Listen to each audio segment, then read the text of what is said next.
Bonjour. Dans cette vidéo, je voulais que l'on échange autour des façons de quitter la relation de violence conjugale, comment s'en sortir. Alors, évidemment, c'est très compliqué de partir, de quitter ces violences parce qu'il y a la peur d'avoir du chantage, d'avoir des menaces, la peur de se retrouver seul, la peur de devoir tout assumer seul, même si on faisait déjà, hein, on assumait la quasi-totalité de la vie quotidienne et du couple, sauf qu'il y avait quand même deux personnes et donc deux petits salaires que là, la femme va se retrouver seule à devoir travailler à nouveau. Certaines n'ont pas pu travailler depuis des années parce que ou on les en a empêchées, ou alors elles ont personnellement aussi fait le choix de s'occuper de leurs enfants. Et dans l'état de manque de confiance extrême où on se trouve, c'est c'est très flippant d'aller chercher du travail, de se confronter au regard d'un employeur potentiel. Donc ça fait très peur de retrouver un logement parce que souvent, eh ben, c'est la femme qui est obligée de partir et donc d'assumer toutes les charges, d'assumer aussi l'éducation complète des enfants et leur reconstruction.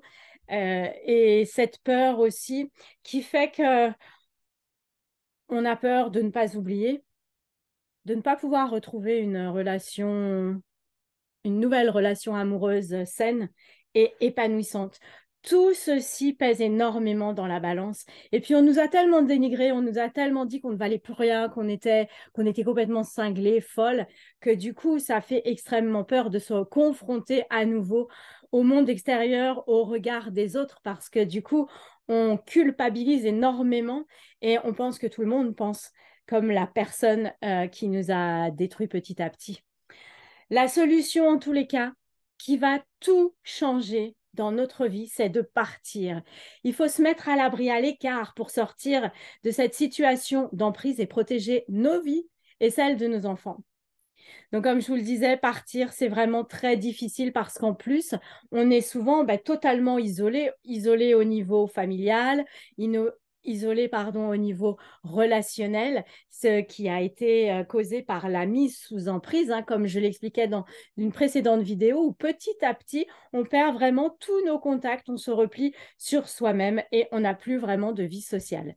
Donc, pour réussir à partir, il faut essayer d'en parler à notre entourage, que ce soit une amie, un collègue ou une collègue, une association d'aide aux femmes victimes de violences, à une assistante sociale. Elles ont un vrai pouvoir aussi de mise en action des choses, à votre médecin également, si vous avez des violences physiques qui se voient, allez voir un médecin qui peut vous faire un certificat médical.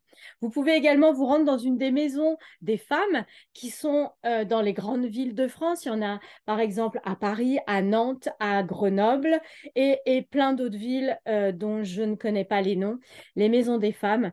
Voilà, et vous pourrez vous sentir ainsi moins seul, vous sentir entendu et soutenu, mais aussi vous sentir accompagné, épaulé pour passer à l'action. Ce passage à l'action qui est vraiment très compliqué. Et acceptez-le, ce passage à l'action qui va être compliqué et s'étendre dans le temps va être fait d'avancées, mais aussi de doutes, de remise en question et de phases de recul. Mais peu importe, à partir du moment où on a pris conscience qu'on vivait des violences conjugales, que l'on trouve ça inacceptable et que l'on veut s'en sortir, on est sur la bonne voie pour partir et ensuite se reconstruire. Donc, je vous le disais tout à l'heure, partir n'est pas facile parce que parfois, on n'a aucun revenu, aucun travail. Dans ce cas, on peut essayer de se faire héberger par des proches, des amis, votre famille, vraiment en précisant que c'est de manière ponctuelle, le temps de se reposer un peu et en tout cas de rechercher un nouveau logement. Il est important aussi de partir en prenant tous les papiers en lien avec votre famille et de signaler votre départ à la gendarmerie. Comme ça, ce n'est pas un abandon de domicile, vous vous mettez à l'abri, ainsi que vos enfants. Vous vous mettez à l'abri des violences conjugales. Et puis, une fois parti, vous verrez, vous pourrez vous poser, vous aurez le recul pour réfléchir, calmer vos émotions, faire un point sur la situation et voir comment mettre définitivement un terme à cette situation qui est invivable et destructrice. Vous aurez le courage aussi d'aller porter plainte du coup si vous n'avez pas encore osé faire ce pas. Si possible, vraiment, allez-y accompagner car parfois l'accueil peut être compliqué et peu bienveillant. Je vous rappelle que il est interdit de refuser un dépôt de plainte, quelle que soit la plainte déposée. Ça fait partie de l'article 15.3 du Code pénal, interdiction de refus de plainte. Même si on vous sort, comme je l'ai appris il y a quelques jours lors d'une conférence, qu'on ne peut pas prendre la plainte, on a trop de dossiers, on ne peut pas prendre la plainte, on n'a pas le temps de s'en occuper, on n'est pas compétent pour ça. Non, non, non, ça c'est du pipeau, c'est du mensonge. Et la personne qui vous dit ça, c'est pertinemment qu'elle se place hors la loi. N'oubliez pas, remettez en avant cet article 15.3 du Code pénal. N'oubliez pas, vous seul pouvez prendre cette décision. Et vous n'êtes pas seul. Vraiment, parlez-en autour de vous. N'ayez pas peur. Il y a des tas de personnes qui peuvent vous écouter et vous accompagner à faire ce pas, à vous tendre la main pour arriver à vous sortir de cette situation.